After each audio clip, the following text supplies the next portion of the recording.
സംസ്ഥാനത്ത് സ്വർണ്ണവില സർവകാല റെക്കോർഡിൽ പവന് 880 രൂപയാണ് വർദ്ധിച്ചത്. ചരിത്രത്തിലാദ്യമായി സ്വർണ്ണവില ഇന്ന് 87,000-ലേക്ക് എത്തി.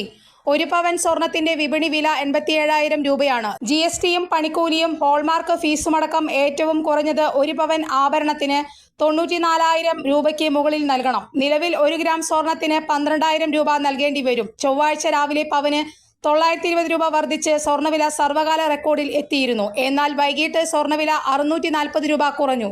അന്താരാഷ്ട്ര വിപണി നിരക്കുകൾ, ഇറക്കുമതി തീരുവകൾ, നികുതികൾ, വിനിമയ നിരക്കുകളിലെ ഏറ്റക്കുറച്ചിലുകൾ എന്നിവയാണ് പ്രധാനമായും ഇന്ത്യയിലെ സ്വർണ്ണവിലയെ സ്വാധീനിക്കുന്നത്. ദീപാവലിയോടെ സ്വർണം 12,000 രൂപയിലേക്ക് ഗ്രാമിന് എത്തുമെന്നാണ് നിലവിലുള്ള സൂചനകൾ. വിവാഹ വിപണിയെ സ്വർണ്ണവില ഉയരുന്നത് പ്രതിസന്ധിയിലാക്കിയിട്ടുണ്ട്.